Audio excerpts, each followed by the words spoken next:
I don't know, I love fighting. I love that, yung feeling na. Kung sakaling bigyan ka ng chance to do a movie like yung mga sinabi mo before na Born Identity, sino yung gusto mo maka-eksena on the fight scene, yung mga ganyan, na babae, na leading Ay, lady? na babae? Oo, yung makikita mong kayang-kaya mo. Aside from the Eugene, of I course, mean, tapos talking about this video, syempre local. yes, local. Yeah. You know, there's someone that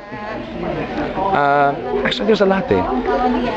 There's one person na nakita ko habang nagte-training ako sa gym, because we had a great fight director, si Erwin Tagle, and he's the one who trained us, and I went to train sa place niya, sa gym niya, and si Kylie Padilla, magaling talaga mag-action, grabe, napakagaling, and she's been fighting her whole life, and I think that she would make a great action star in terms of female action stars, kasi magaling siya. I've seen her, and she can really fight.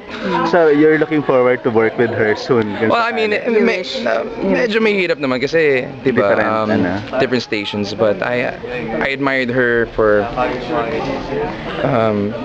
really, she's really trains a lot, and she loves fighting, and I think that nagkasabay kayo in your training, parang ganun? Kaya mo siya nakita? Lagi siya nandun. From what I know, she trains like twice a day. Pag wala siyang work, she'll be there 2-3 times a day. Sa addict sa fighting. Matutuwa rin siguro. Obviously runs in the blood talaga. Matutuwa rin siguro sa Mr. Robin Padilla kung sakali, di ba? Na she's very talented in that. And in terms of other actresses din, I honestly believe that Angel Locsin is someone that could do fighting, kasi ganun din siya eh. She's yung tipong astig na, di ba? She's not yung mahinhin na very girly. She's parang game to do action outdoors, and she's outgoing, very outgoing si Angel. And actually si Jessie, she nagbaboxing din si Jessie. So those are three that I think that in terms of doing action, would be a great partner. Yeah. And masaya ka ngayon kasi kasama mo ang parents mo, sabi mo for the first time. For the first time.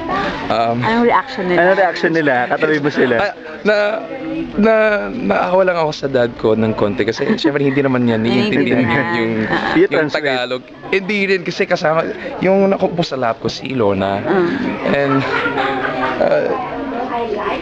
she was watching din, and she's making comments. Nakakatawa si Lona, may pamangkin. She was making comments. No. She's in sobrang konting Tagalog lang.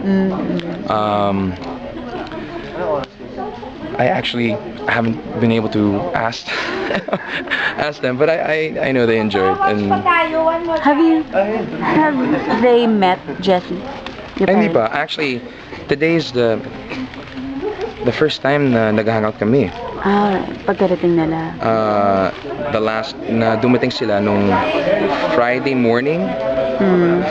Friday morning. Tapos meron akong work the whole day, and I didn't see them until Saturday morning. Tapos I saw them for 20 minutes. Pumunta ako sa Cebu for the whole day. And so this is the first day we've been able to spend time with each other. Pero there are plans na you bring. I haven't asked Jessie or talked to Jessie. Hindi ko alam kung anong plans niya for Christmas. I'm sure na meron siyang plans with, her family. Pero definitely you won't miss the chance of introducing her. Sana may time. Well, like I said, I haven't talked to her, so we'll see. Sana. If given a chance ba, you're going to invite Jessie to watch also this film para makita niyo naman yung action? Siyempre, I want to invite all my friends naman. I was hoping, a lot of my friends that I invited dito, my work sila. So, si Prati din, he was wanted to try to make it, pero hindi. He was working too. So, hopefully on a normal showing after Christmas, sana I'll join them if they have time. Magsama-sama kami to watch again. Okay,